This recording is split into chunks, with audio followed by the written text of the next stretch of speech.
Ya que el pueblo no me quiere y el ejército me abandona, hagan ustedes lo que quieran. Con esta frase respondía Baltasar Hidalgo de Cisneros a los reclamos de Juan José Castelli y Martín Rodríguez para la celebración de un cabildo abierto el 20 de mayo de 1810. Esta frase resume un poco el sentir de Cisneros durante el proceso, que sería conocido luego como la Semana de Mayo. Pero, ¿quién fue Baltasar Hidalgo de Cisneros? ¿Cómo llega hacia nuestra patria? ¿Y cuál fue el papel que jugó en el proceso independentista, quien fuera conocido como el último virrey del Río de la Plata? Luisito, hoy me gustaría contarte la historia de alguien particular que vendría a ser un poco el villano, el malo de la película en la Revolución de Mayo. Cisneros. Claro. ¿Qué te acordás vos de Baltasar Hidalgo de Cisneros? Mira, lo único que sé que era marino, pero de ahí no sé nada más, Juan. Bueno, en realidad Cisneros había nacido en Cartagena, España, en 1755. Provenía de una familia noble. Todos sus padres, sus abuelos habían sido marinos de la Real Armada, oficiales. O sea, tenía una cuna marítima. Exacto. Y él, para seguir la tradición familiar, se enroló también en la Real Armada a la edad de 15 años como guardia marina, que era el rango más bajo, como grumete, digamos, en la Real Armada Española. 1770 fue esto, y allí empezó una carrera realmente brillante en todo lo que fue sus antecedentes navales. Participó en muchísimos enfrentamientos desde joven. A los 25 años se le dio el mando del primer buque que tuvo, y a partir de allí se le empezaron a dar misiones de gran importancia. Vos fíjate que tuvo experiencia en navegar tanto en las costas de Europa, de todo el Mediterráneo, en África, y también estuvo en América, mucho antes de la Revolución de Mayo, en las costas del Perú, interviniendo en la Real Armada. Y vos fíjate que tuvo realmente intervenciones intrépidas, capturó muchos corsarios ingleses, algunos buques ingleses también de la Royal Navy, y recién cuando tuvo 35 años se le dieron buques de mayor porte como comandante. Y vos fíjate que tuvo la confianza de todos los almirantes bajo los cuales sirvió y que le dieron la autonomía suficiente como para poder servir en los barcos con completa autonomía y manejarse de acuerdo a su propio criterio en las distintas batallas en las cuales le cupo intervenir. Vos fíjate que las flotas que custodiaba Baltasar Hidalgo de Cisneros fueron casi nunca tenían bajas o fueron muy pocas veces atacadas con éxito por parte de los enemigos. Cuando era un joven oficial y estaba al mando de navíos de envergadura importantes, le cupo también sitiar puertos de la Francia revolucionaria prácticamente con un solo buque. Realmente era bastante diestro y tenía una fama de ser un excelente marino en la Real Armada Española, a la par de los marinos más importantes tanto de Gran Bretaña como de Francia, que eran países con los cuales le cupo combatir en más de una oportunidad. Tengo una pregunta, Juan, ¿podés contarme de alguna batalla importante o algún hecho trascendente en su vida militar en este estadio de su formación? Sí, fíjate que a partir de las décadas de 1790 le cupo participar en las batallas más importantes de todos los tiempos, como por ejemplo dos de ellas, la batalla de Cabo San Vicente y sobre todo la batalla de Trafalgar. Trafalgar, sé que fue una batalla muy importante, pero contame, me interesa conocerla. La batalla de Trafalgar fue quizás el encuentro naval más importante desde principios del siglo XIX. Tuvo lugar en octubre de 1805 y enfrentó a las armadas aliadas de Francia y de España contra la Royal Navy, la flota inglesa, al mando del almirante Horace Nelson. Tuvo lugar al sur del Cabo de Trafalgar, en la provincia de Cádiz, en España, y significó la total destrucción de la flota franco-española a manos de los ingleses. Es muy poco conocida la actuación de Baltasar Hidalgo de Cisneros en la misma. Muchos quizás pensábamos de que había participado como uno más que estuvo allí, pero sin embargo él tuvo un rol preponderante e importantísimo, ya que fue jefe de la escuadra española, fue el segundo jefe de toda la flota española, su cargo era de jefe de escuadra, y estuvo a bordo del famoso navío el Santísima Trinidad, que es legendario y que los españoles le llamaban la Santísima Trinidad el Escorial de los Mares. ¿Por qué tan famoso, Juan, el Santísima Trinidad? Bueno, el Santísima Trinidad, vos fíjate que era el buque más grande de todos los tiempos hasta ese entonces. A diferencia de todos los navíos, el navío era el barco de guerra más importante, más grande, ¿sí? todos los navíos en este momento tenían tres puentes, ¿sí? 3 pisos, por llamarle de alguna manera. Bueno, el Santísima Trinidad tenía 4. Tenía una dotación en épocas de guerra de 1.160 soldados, 1.160 hombres, entre marineros y infantes de marina, a bordo del Santísima Trinidad. Tenía también 140 cañones, es decir, tenía más tripulación que cualquier otro barco, embarcación, y más cañones que cualquier otro también. Es decir, era realmente toda una rareza en su momento y realmente era muy majestuoso en ese momento. Y era el orgullo de la Real Armada Española. Vos fijate que el Santísima Trinidad había sido votado en 1769, es decir, un año antes de que don Baltasar Hidalgo de Cisneros entrara a la Real Armada.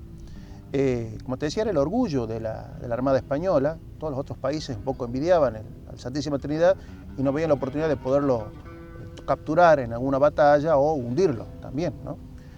Bueno, fíjate la confianza que le tenían a Baltasar Hidalgo de Cisneros, que le dieron el mando del buque más importante de la Real Armada, que era precisamente el Santísima Trinidad, donde también estaba embarcado don Francisco de Gurruchaga. Ah, mira qué interesante. O sea, le dieron en la batalla justamente el buque insignia de la Armada Española. Exacto. Y durante la batalla de Trafalgar tuvo una participación importantísima. Vos fíjate que el tronar de los 140 cañones, el fragor de la lucha y todo lo demás, hicieron de que el propio Baltasar Hidalgo de Cisneros perdiera la audición, quedara un poco sordo. Y tal es así que después, cuando fue virrey del Río de la Plata, los criollos le llamaban con bastante sorna y en torno a un trato despectivo el sordo Cisneros. No sabía que era hipoacúsico. Exacto. Bueno, la cuestión es que él, cuando vio que se acercaba el almirante Nelson con su flota, ya conocía bien los movimientos y las maniobras clásicas de la Royal Navy, le transmitió al almirante francés, que era el comandante de toda la flota combinada, que era Pierre Villeneuve, sobre la mala ubicación que tenía la flota aliada y que iba a ser interceptada y rodeada muy fácilmente por la de Nelson. Villeneuve quedó como paralizado, no atinó a reaccionar, quizás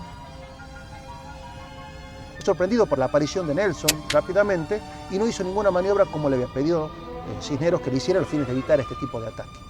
El resultado fue que precisamente Nelson hizo la gran maniobra de transitar por el medio de la flota aliada, rodeó a cada uno de los barcos y los fue cañonando prácticamente uno a uno, y de esa forma el Santísima Trinidad fue rodeado por varias embarcaciones inglesas, varios buques, que lo sometieron a un cañoneo realmente espantoso.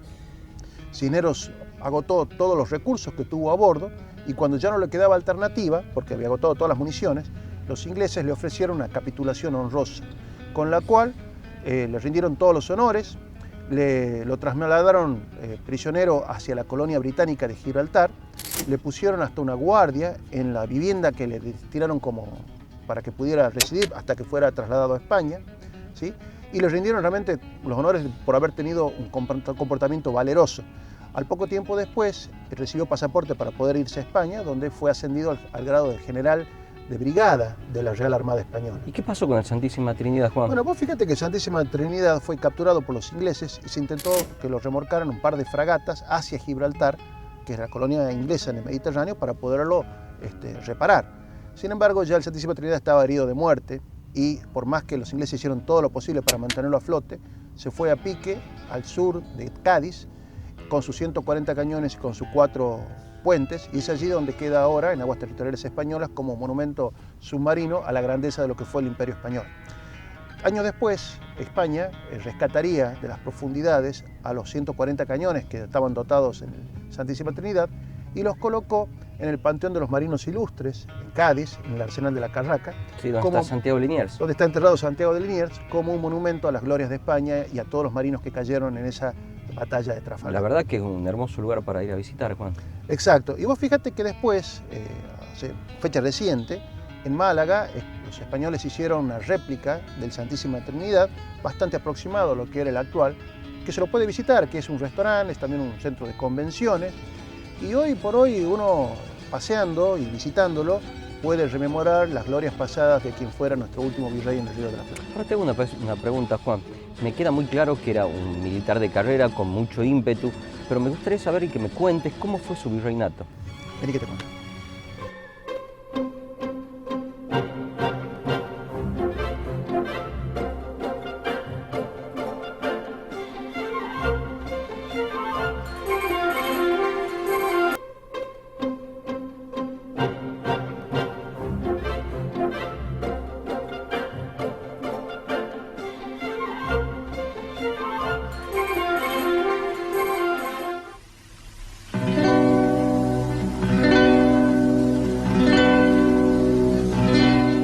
Juan, me venías comentando sobre la vida de Cisneros, cómo había surgido como militar y cómo había hecho su incursión en Trafalgar y su participación importante justamente en esta batalla. Mi pregunta más que nada apuntaba a que me cuentes cómo realmente fue su virreinato, ya que vimos que su gesta militar fue interesantísima. Ahora quiero saber cómo fue su gesta dentro del virrey. Bien, nos retrotraigamos un poquitito a 1809. En 1809 era virrey Santiago de Liniers. En ese año justamente había empezado a tener problemas porque la invasión napoleónica a España había generado una especie de resquemor o desconfianza por parte de los españoles de Buenos Aires hacia él, porque era francés. Ten en cuenta que ya Napoleón había invadido España. Sí, me acuerdo incluso que Álzaga fue uno de los principales opositores, habiendo sido compañeros de armas en las invasiones inglesas, y claro, lo catalogó de traidor. Incluso en 1809 hizo una sonada en su contra. Exacto. Santiago de Liniers era muy carismático, muy buen militar, pero no había sido muy buen gestor, muy buen administrador, y en parte había generado bastante resistencia en los españoles de Buenos Aires, que lo tenían un poco atravesado. El 1 de enero de 1809 se tramó una conjura a los fines de destituirlo a Liniers, y en esa misma participó tanto Álzaga como Mariano Moreno, ¿sí? Y estaban a punto de sustituirlo por una junta que había propuesto este mismo Álzaga junto con Mariano Moreno, y la intervención providencial de Cornelio Saavedra junto con los cuerpos criollos lograron hacer fracasar esta revolución, este motín, y lograron que el responsable, que fuera Álzaga, Martín de Álzaga, fuera desterrado a Carmen de Patagones, a la Patagonia, y que los cuerpos que habían participado en esta sonada, que mayoritariamente eran los tercios españoles, fueran disueltos, lo cual pavimentó el camino para lo que vino después en la Revolución de Mayo, ya que los cuerpos criollos eran los únicos que tenían la posesión de las armas, ya que los españoles habían sido liquidados por Liniers a raíz de esta intervención, esta frustrada sonada de Álzaga. Ahora cuando la Junta Central lo releva a Liniers y lo pone a Cisneros, y él llega al cargo en este escenario, ¿qué decisiones toma, Juan? Bueno, cuando llega Baltasar Hidalgo de Cisneros, él toma varias determinaciones en varios puntos que le generaron muchos inconvenientes, puntos de conflicto, sobre todo con el sector criollo. Por ejemplo, a nivel militar, ¿qué fue lo que hizo? Reivindicó a los tercios españoles que habían sido disueltos por Santiago de Liniers. Es decir, los llamó de vuelta a la plaza, les entregó de nuevo sus estandartes que habían sido despojados de ellos por traición, por este movimiento contra Santiago de Liniers. Si bien es cierto, no llegó a constituirlos nuevamente, pero los dejó como cuerpos de reserva por una cuestión netamente presupuestaria. No tenía dinero para solventar los gastos de funcionamiento. Entonces los puso como cuerpos de reserva, llamándoles batallones del comercio. ¿Qué hizo también Cisneros en el ámbito del ejército? Aplicó el ajuste, es decir, en ese momento el tema económico acuciaba, la aduana no recaudaba, no había comercio prácticamente con España, que estaba cortado a raíz de la invasión napoleónica. Entonces, ¿qué fue lo que hizo Cisneros? Tuvo que bajar los costos como sea, redujo el número de efectivos, bajó la calidad de las Fuerzas Armadas, porque de ser regimientos lo bajó a nivel de batallones. Sí, recuerdo. Eliminó varios batallones, por ejemplo, los patricios tenían 3, dejó únicamente 2. Los húsares tenían 3 escuadrones, dejó solamente 1. A los oficiales, a algunos les pagó el sueldo, a varios dejó afuera. Y así, es decir, el ajuste le hizo sentir con fuerza y eso le generó el resentimiento del factor militar criollo, que después le pasaron la factura en la revolución. Ahora, si nos alienamos y miramos desde arriba los causales de la revolución, podríamos tomar como que este es un factor importantísimo y determinante en el porqué de la Revolución de Mayo. Exacto. Podríamos tomarlo como el factor militar. Perfecto. El segundo factor fue un factor económico. Vos fijate que, como te decía recién, la aduana estaba resentida, no recaudaba, no entraba dinero. Entonces ahí fue cuando Mariano Moreno se acerca al virrey Cisneros y le propone, en su representación de los hacendados, abrir el puerto al comercio con las naciones aliadas, puntualmente Gran Bretaña, que ya no era más enemigo. ¿Sí? Pero no trajo recelo en los comerciantes eso. Ahí está el problema, los comerciantes españoles perdían en poco la quinta, es decir, ¿qué hacían los comerciantes? Compraban por contrabando y vendían al precio que ellos querían. De esta forma, blanqueado el tema, recaudaba la aduana y ellos perdían este negocio. Entonces los comerciantes españoles hicieron una oposición muy importante a Cisneros para que cerrara este comercio incipiente que había abierto con Gran Bretaña. Entonces Cisneros tuvo que retroceder. En ese sentido, cuando retrocedió, los comerciantes ingleses que ya estaban instalados en Buenos Aires protestaron también contra Cisneros porque les quería cerrar el puerto. Entonces Cisneros que decidió, bueno, prorrogar la apertura del puerto unos meses más, casualmente hasta el mes de mayo de 1810, que fue cuando estalló la Revolución de Mayo. Entonces vos fíjate que acá ya tenía granjeada la enemistad de los comerciantes ingleses, de los comerciantes y hacendados criollos, ¿sí? Y de los... Del ejército, ya tenemos un segundo factor causal de la revolución. El tercer factor de descontento que tuvo Cisneros fueron las sublevaciones del Alto Perú. En 1809, en La Paz y en Chuquisaca, surgieron pronunciamientos juntistas, es decir, el pueblo, con un año de antelación a la Revolución de Mayo, se levantó y solicitó que se reunieran juntas para gobernar en nombre del rey que había sido depuesto en España. Un poco lo que se había hecho en España y lo que se iba a hacer después en el virreinato. ¿Qué pasó? Como el virrey del Perú, Fernando de Abascal, y el virrey Cisneros pensaban que eran movimientos pseudo-independentistas, mandaron al ejército para reprimirlos. Cisneros mandó al mariscal Vicente Nieto con arribeños y con patricios para sofocar el movimiento de Chuquisaca. El movimiento de Chuquisaca fue sofocado sin mucha sangre, por llamarlo de alguna manera, y fueron encarcelados sus líderes, entre ellos Bernardo de Monteagudo. ¿Qué hizo el virrey del Perú? Lo mandó al mariscal Goyeneche. El mariscal Goyeneche llega a La Paz y impone el orden con fuerza y hace justiciar, ejecutar a todos los patriotas altoperuanos. Y de esa manera, tanto Abascal como Cisneros se granjearon el odio de los criollos, porque decían, ¿cómo puede ser que acá, en Buenos Aires, a quienes se levantaron pidiendo junta, como eran españoles, se los perdonó y se los indultó? Justo estamos hablando de lo de Álzaga. Perú, exactamente, por el caso de Álzaga. ¿Cómo puede ser entonces que en el Alto Perú, porque eran criollos y pedían lo mismo, se los ejecute? Entonces fue otro factor que le generó la enemistad de los criollos a Cisneros. Entonces, a ver si me queda claro, Juan, el preámbulo de la Revolución de Mayo eran tres factores importantes: el factor militar, exacto, el factor económico y el factor de los alzamientos que habíamos tenido en el Alto Perú. Pero ahora ya estamos prácticamente en la semana de mayo. ¿Cómo fue y cómo vivió Cisneros esta semana, Juan? Vení que te cuento.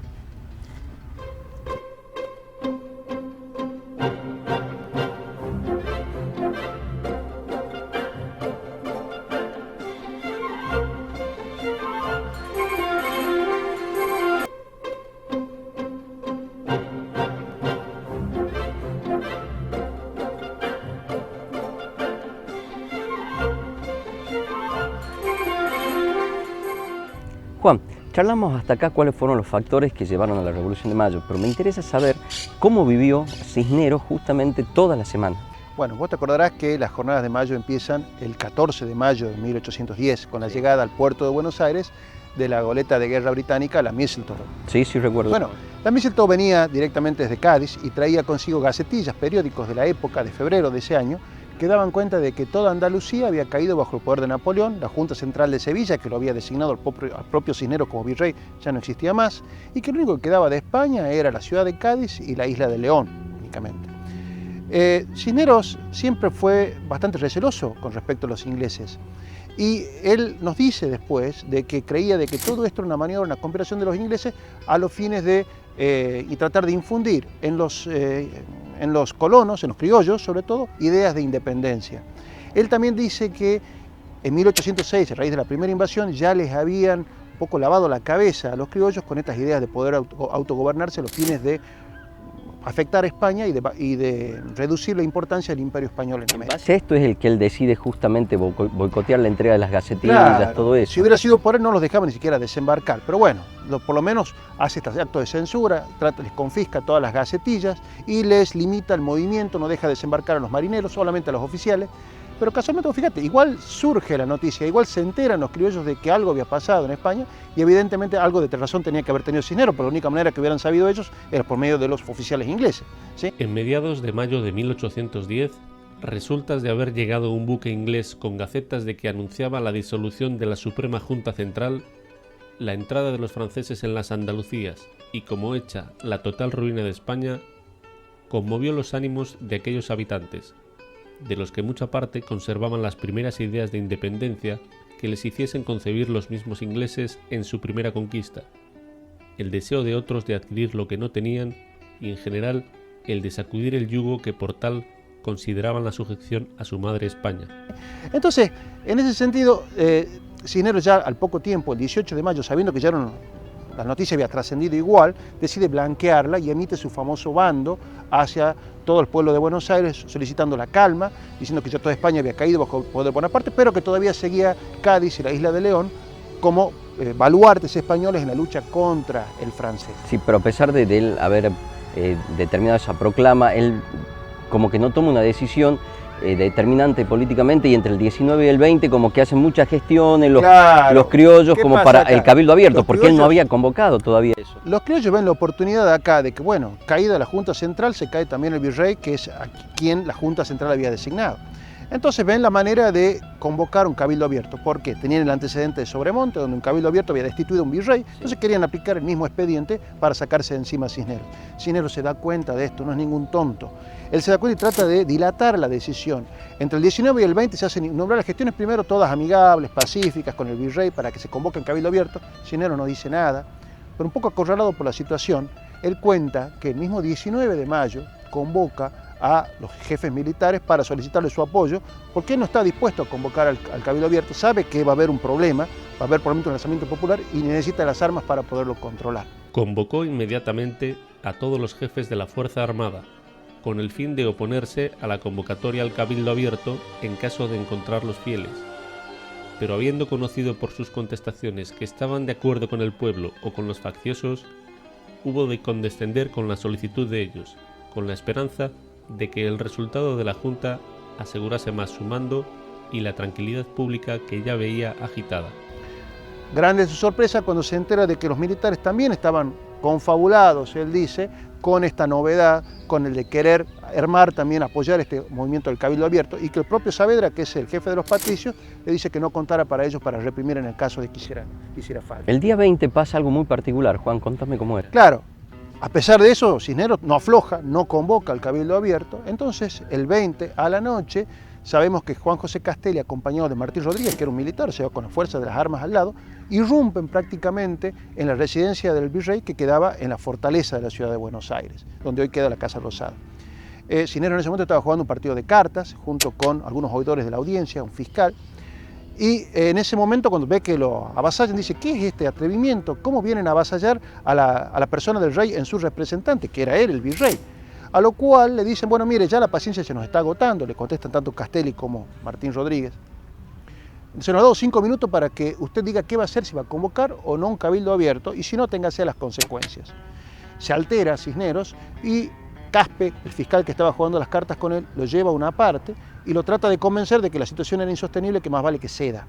Entonces Cisneros, un poco ya resignado ante todo esto, vuelve y sintiéndose apabullado por esta situación dice, bueno, ustedes se van a arrepentir mucho de lo que están haciendo, pero bueno, visto de que el pueblo no me quiere y el ejército me abandona, hagan lo que quieran. ¿Qué sensación tenía Cisneros en estos días acerca de él como persona? Cisneros se sentía abandonado, se sentía solo, en un lugar donde había llegado quizás a hacer las cosas bien, pero que en verdad se sintió, digamos, atropellado por este vertiginoso suceder de los hechos uno tras otros que él no se esperaba para ese momento.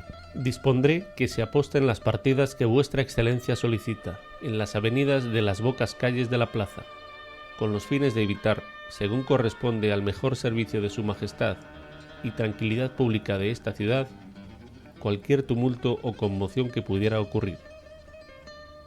Como igualmente, para que solo permitan entrar en ella a los vecinos de distinción, que por medio de la esquela de convocación acrediten en debida forma haber sido llamados por vuestra excelencia al efecto.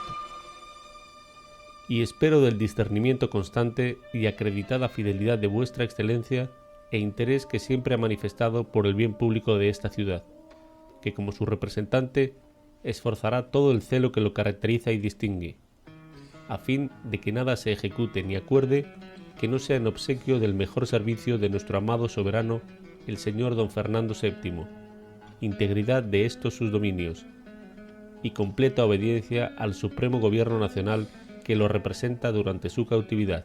Creo que la revolución era imparable, mandasen a quien mandasen los españoles al Río de la Plata. Si mal no recuerdo, el 21 y el 22 no tuvo muchos hitos políticos muy grandes, donde sí se imprimieron las invitaciones, claro. Se convocó al cabildo y bueno, fueron las tretas típicas de los criollos para la reunión. Claro, y Cisneros también supo de eso, supo de que se imprimieron más de las invitaciones que eran los que estaban empadronados para votar, supo también de que se hicieron muchas invitaciones que ni siquiera estaban a nombre no nominadas, a nombre de quien tenía que ir a asistir al cabildo abierto. Estaban libres de nombre. Exactamente, en blanco, que se distribuyeron en forma completamente discrecional, que a muchos reconocidos realistas no se les llegó la invitación, Y también nos cuenta Cisneros en sus memorias de que muchos de los realistas que quisieron ir con sus invitaciones al Cabildo Abierto, el ejército que él había puesto para resguardar a la vuelta de la plaza, en las bocacalles, piquetes para que no entrara cualquiera, no los dejaron entrar igual y sin embargo, estando en combinación, jugó a favor de los criollos. Dejaban entrar personas que no tenían que haber participado en este Cabildo Abierto.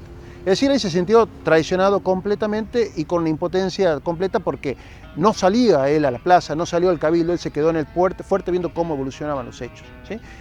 Sabemos de esto, cómo sintió Cisneros estos episodios, porque en junio de 1810 su esposa escribió una carta donde muchos creen que realmente la había redactado él, pero no la pudo firmar para evitar comprometerse, entonces firmó su esposa. Y después, entre 1820 y 1823, ya de vuelta en España, en su legajo, en su foja de servicios, existen también unas memorias donde él cuenta cómo vivenció él sus hechos en la Revolución de Mayo desde su punto de vista. ¿Y el debate propiamente dicho, Juan? Bueno, en el Cabildo Abierto del 22, vos te acordarás que se aprobó por mayoritario voto la moción de Cornelio Saavedra. Cornelio Saavedra, ¿qué había propuesto? Había propuesto prácticamente tres cosas. Primero, que cesara el mando inmediatamente el virrey. Segundo, que ese mando pasara al Cabildo, hasta que ese mismo Cabildo, que es el tercer punto, decidiera cómo se iba a gobernar y eligiera una junta que continuara el mando, ¿sí? Justamente aquí es el cese, culmina con el Aquí cese de Cisneros como virrey. Y Cisneros también nos cuenta que esto da origen a la junta efímera del 24 de mayo, donde el Cabildo, cumpliendo con este mandato, decide constituir una junta, si vos te acordarás. Sí, una junta provisional. Por el mismo Baltasar Hidalgo de Cisneros con carácter de presidente y con 4 vocales. Tenemos 2 criollos y 2 españoles, sí. Los 2 criollos eran Saavedra y Castelli. Exactamente, y 2 españoles eran el padre Solá y Cháurregui, que era un comerciante español también. La Junta se celebró el 22 de mayo, y aunque desde luego se notó en ella la intriga y mala fe, por la que resultó por mayoría de votos que cesase su mando y lo reasumiera el Cabildo, verificado aquel, se le devolvió con el agregado de 4 asociados, lo que se ejecutó con aplauso general, y las demostraciones públicas que eran consiguientes. Esto duró un solo día, porque los facciosos en que se incluía la tropa pidieron nuevamente su total cesación del mando, a que hubo de ceder el 24 de mayo, y formaron otra nueva junta con presidente al comandante del cuerpo de patricios, dejándole en el goce de todos los honores del virrey que disfrutaba, como consta de los documentos correspondientes que conserva.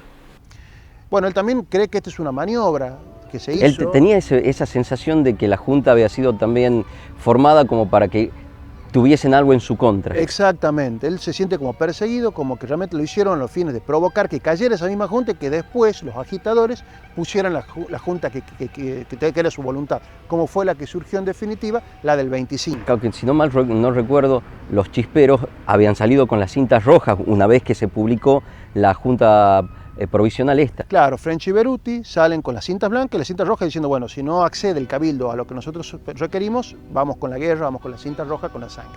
Algo que siempre me pregunté, Juan, ¿cómo vivió el 25 Cisneros?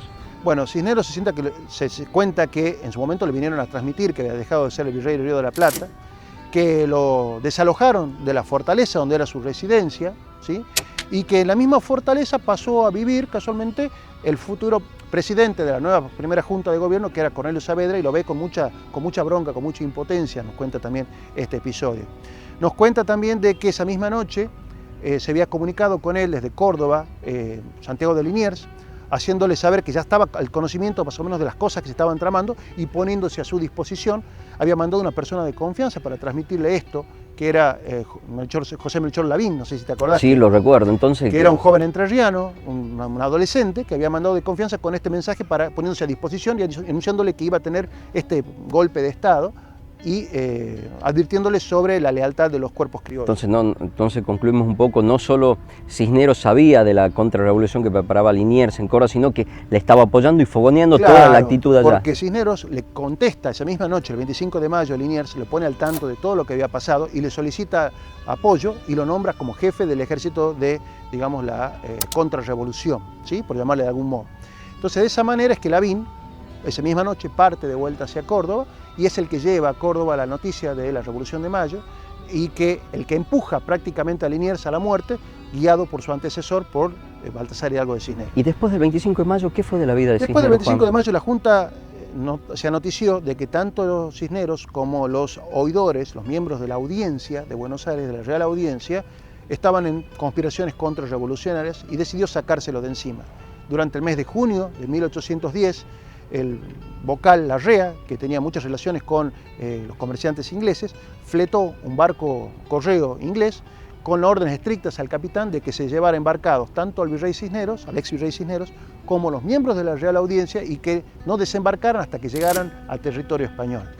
Y así fue que durante julio de 1810 este barco desembarcó en las Canarias y lo primero que hizo fue escribirle al Consejo de Regencia en Cádiz, noticiándole sobre qué es lo que había ocurrido. Al mes siguiente, en julio de 1810, había llegado ya su esposa a las Canarias y de allí se trasladaron juntos hasta Cádiz. Con el tiempo, en la década de 1820, ya reintegrado Fernando VII al trono, se acordó de los servicios del Baltasar Hidalgo de Cisneros, quien se ofreció a encabezar la expedición que estaban organizando los españoles para salir desde Cádiz a reconquistar el Río de la Plata como una forma de reivindicarse, o sea que hubiera venido él también acá. Sin embargo, la sublevación de Riego, en Cabezas de San Juan, que era un oficial español, motivó de que esa expedición nunca se embarcara y que se quedara en España, y por eso es que no volvió Cisneros entre nosotros. Que no ya sabe qué hubiera pasado en el caso de que hubiera vuelto, ¿no?